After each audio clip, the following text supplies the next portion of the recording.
Hey everyone, welcome back. तो आज मैं एक्सप्लेन करने जा रही हूँ एक कोरियन बीएल मूवी जिसका नाम है जर्नी टू द शोर। और ये कहानी है दो लड़कों की जिसमें एक जल्दी से बड़ा होना चाहता है ताकि अपनी लाइफ को बिना किसी के डर के फ्रीली जी सके, तो वहीं दूसरा बिना किसी की परवाह किए अपनी लाइफ को फ्रीली जीना चाहता है। उसे फर्क नहीं पड़ता कि लोग उसके बारे में क्या सोचते हैं और क्या कहते हैं, पर जो हम सोचते हैं और चाहते हैं क्या वैसा एक्चुअल लाइफ में होता है? शायद नहीं। पर इन दोनों की लाइफ में क्या होता है, तो चलो इसे जानने के लिए शुरू करते हैं। तो मूवी शुरू होती है और मीना को दिखाया जाता है जो कि एक पीटर पैन की ड्राइंग बना रहा होता है। तभी ब्योम जो कि उसका बॉयफ्रेंड है कपड़े लाकर उन्हें सही कर रहा होता है। तो मीना उसके पास आकर कहता है, क्या तुम्हें पता है ये पहली बार है जब हम दोनों एक साथ ट्रेवल करने जा रहे हैं। पर ब्योम सिर्फ इतना कहता है, तो क्या।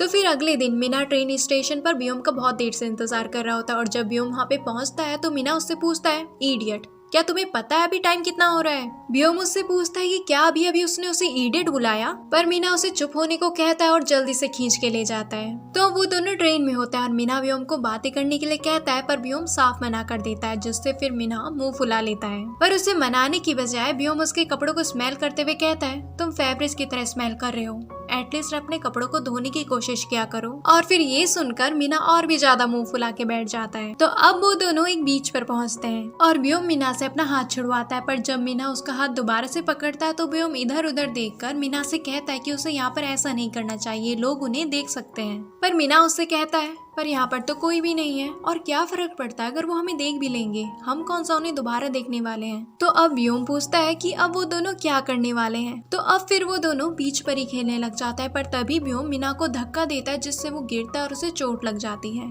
फिर वो दोनों एक मेडिकल स्टोर पर जाते हैं और ब्योम कहता है, इसके हाथ पे चोट लग गई है तो हमें दवाई, बैंडेजेस और आयोडीन चाहिए। पर तभी मीना जल्दी से कहता है, और एक कॉन्डम भी। पर बेचारा ब्योम ये सुनकर चौंक जाता है और मीना को इशारे से कहता है, क्या तुम पागल हो गए हो? पर मीना कहता है, तो क्या हुआ? तो नेक्स्ट सीन में ब्योम मीना के हाथ की ड्रेसिंग कर रहा होता है और उसकी नजर मीना के हाथ पर कट्स के निशानों पर जाती है, पर वो उसे कुछ कहता नहीं। आगे मीना उसे बताता है, जब ब्योम उसके ब्लड को सक कर रहा था तो मीना का उसे किस करने का मन कर रहा था। और ये सुनकर ब्योम कहता है कि क्या उसका दिमाग खराब हो गया है, और फिर से इधर उधर देखने लगता है। पर मीना उसे ही देखा रहता है, जिससे ब्योम उसके पास आकर उसे लाइटली किस करता है, जिस पर मीना उससे पूछता है, क्या बस इतना ही? और फिर ब्योम को डीपली किस करके कहता है, ऐसे करते हैं। फिर ब्योम उससे पूछता है कि अब वो क्या करना चाहता है। मीना उससे कहता है, तो चलो एक मूवी देखते हैं। जिस पर ब्योम कहता है, क्या मूवी? वो तो हम वापस सियोल में भी देख सकते हैं। तो मीना कहता है, देख सकते हैं, पर हमने कभी देखी तो नहीं ना। और फिर वो हाथों में हाथ लिए निकल पड़ते हैं मूवी थिएटर की तलाश में। पर पहुंच जाते हैं एक एडल्ट मूवी थिएटर में और 2 टिकट मांगते हैं। तो वो लड़की उनसे पूछती है कि क्या वो दोनों एडल्ट हैं। तो मीना एकदम एटीट्यूड में आकर कहता है, हाँ वो एक एडल्ट है, और उसे अपना आईडी कार्ड देता है, जिसे देखकर वो पूछती है कि क्या ये आईडी कार्ड उसी का है। और जब वो हाँ कहता है तो वो उससे पूछती है, तो बताओ तुम्हारा चाइनीज जॉडी साइन क्या है। और अब बेचारा मीना कंफ्यूज हो जाता है, क्योंकि भाई ऑब्वियसली वो आईडी कार्ड उसका नहीं है, वो तो अभी एक हाई स्कूलर है। खैर फिर वो दोनों वहाँ से चले जाते हैं और रास्ते में ब्योम कहता है कि उसे भूख लगी है। तो मीना उसके पास आकर कहता है कि साशिमी और सोसो कैसा रहेगा। ब्योम उससे पूछता है, क्या तुम्हारे पास इतने पैसे हैं भी? तो मीना कहता है, मेरे पास हैं, मुझ पर विश्वास करो और चलो। तो क्या हम लोग फिश वगैरह लें? पर ब्योम कहता है कि सिर्फ रामेन और किम्बाब सही रहेगा। पर नेक्स्ट सीन में वो बेचारे कुछ स्नैक्स ही ले पाते हैं, जिस पर ब्योम कहता है कि वो दोनों बहुत करीब है। तो फिर बाद में मीना सोजू पीकर पागलों की तरह हंसने लगता है, जिस पर ब्योम उसे वापस सियोल चलने को कहता है। पर मीना उसे रोकते हुए पूछता है, आज तुम मुझसे इतने अच्छे से पेश क्यों आ रहे हो? तुम मुझसे कुछ कहना चाहते हो, है ना?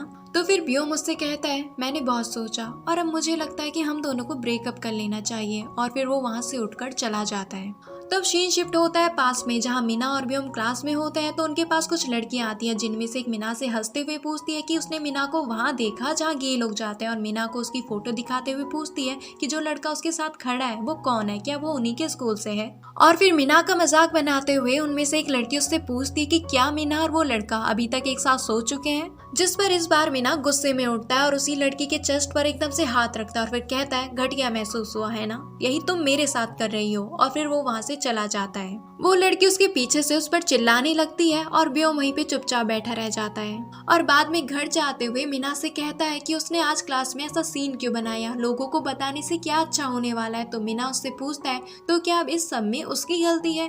तो ब्योम आगे कुछ नहीं कह पाता। तो फिर रात में ब्योम कॉल करते हुए मीना को ढूंढ रहा होता है, जो कि आगे ही अंधेरे में खड़ा होता है और उसके चेहरे पे बहुत चोट लगी होती है। तो फिर जब व्योम उसकी चोटों की ड्रेसिंग कर रहा होता है तो मीना उससे पूछता है, तुम पूछ क्यों नहीं रहे हो कि क्या हुआ? जिस पर व्योम कहता है उसे पता है कि क्या हुआ होगा। तो मीना उससे पूछता है, तो क्या तुम्हें गुस्सा नहीं आ रहा है? जिस पर व्योम कहता है, इसीलिए मैंने तुम्हें कहा था कि शांत रहो। तुम्हें उन लड़कियों के साथ लड़ाई करने की क्या जरूरत थी? तुम्हें पहले से ही पता था ये सब होगा। अगर तुम शांत रहते तो ऐसा कुछ भी नहीं होना था।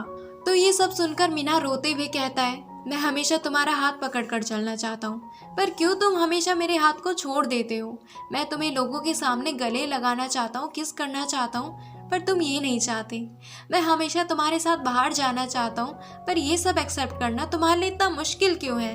जिस पर व्योम मुझसे कहता है, मुझे माफ कर दो, पर मैं तुम्हारे एक्सपेक्टेशंस के हिसाब से नहीं रह सकता। और वहाँ से जाने लगता है, पर मीना उसे जल्दी से रोककर उससे माफी मांगता है और फिर वो दोनों अपनी 100th एनिवर्सरी सेलिब्रेट करते हैं। तो फिर खाना खाते हुए व्योम की नजर मीना के हाथ पर जाती है और वो उससे कहता है कि क्यों वो अपने हाथ पर कट करने में लगा हुआ है, ऐसे में तो उसके हाथ पर निशान पड़ जाएंगे। पर मीना सिर्फ इतना कहता है कि उसे जिंदा रहना पसंद नहीं। व्योम उससे पूछता है, और ऐसा क्यों? तो मीना उसे बताता है, क्योंकि चीजें बिल्कुल भी सही नहीं हो रही हैं। व्योम उससे कहता है, तुम्हें नहीं लगता जब हम एक बार बड़े हो जाएंगे तो ये सारी चीजें सही हो जाएंगी?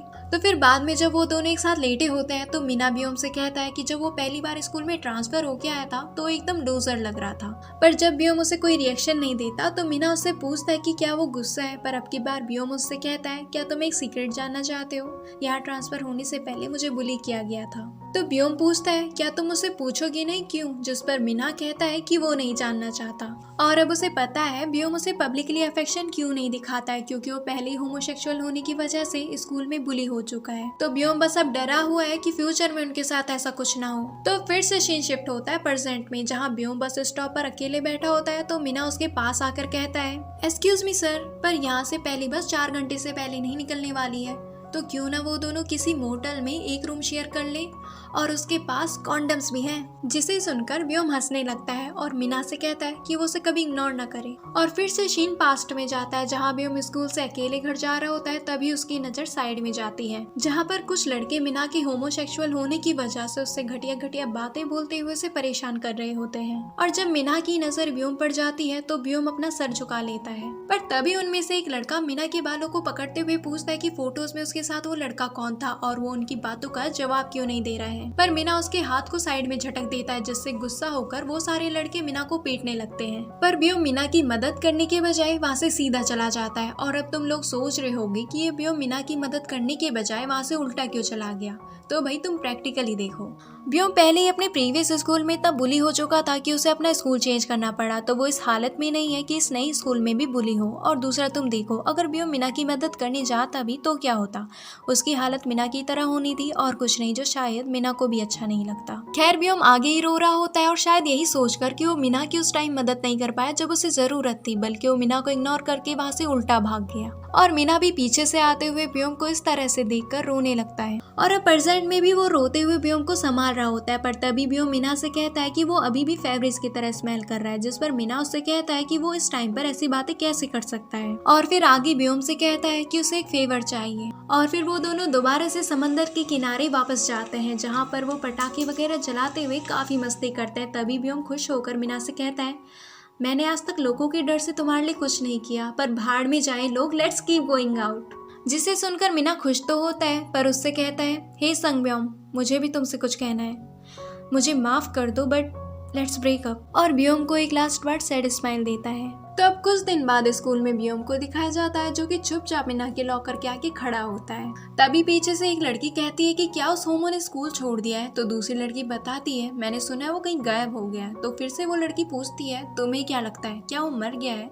तो दूसरी लड़की कहती है, क्या पता, और मुझे कोई फर्क नहीं पड़ता। फिर व्योम लॉकर खोल के देखता है, जहाँ मीना ने पीटर पैन की ड्राइंग कंप्लीट करके और अपनी स्कूल ड्रेस धो के रखी रहती है, जैसा व्योम उसे हमेशा कहा करता था। तो ये देखकर व्योम पहले तो हंसता है और फिर पूरी क्लास में जोर जोर से रोने लगता है। तो फिर अब कुछ टाइम बाद व्योम को दिखाया जाता है, जो कि अपना आईडी कार्ड काफी देर में लेता है और फिर उसी समंदर के किनारे जाता है, जहाँ वो और मीना साथ में आखिरी बार गए थे।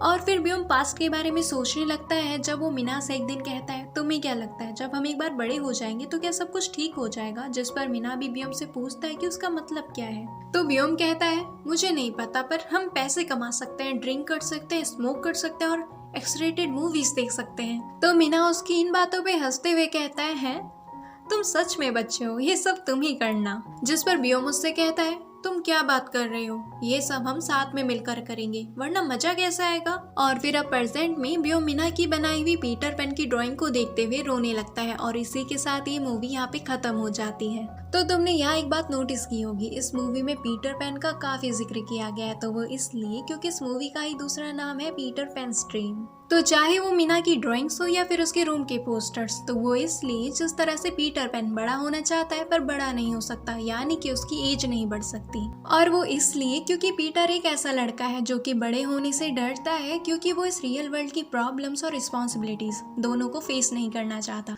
तो उसी तरह मीना भी अपनी लाइफ को जैसा वो है वैसे ही खुल के जीना चाहता है, पर जब उसे हरेस रियलिटी का पता चलता है तो कहीं ब्योम भी उसके साथ ना फंसे, तो वो सब कुछ छोड़कर वहां से चला जाता है। और अब अगर तुम मुझसे पूछते हो कि ये मूवी मुझे कैसी लगी, so this is a beautifully sad story, क्योंकि इसकी सैड एंडिंग ही इसे रियलिस्टिक बनाती है। पर मुझे लगता है अगर मीना ब्योम के साथ मिलकर थोड़ा और इंतजार करता तो शायद आज वो दोनों एक साथ होते। तो खैर फाइनली इसी के साथ ये कहानी होती है यहाँ पे खत्म। तो अगर तुम्हें ये वीडियो पसंद आया हो तो लाइक करना, चैनल पे नए हो तो सब्सक्राइब भी कर लेना। तो मिलते हैं नेक्स्ट वीडियो में, तब तक के लिए बाय।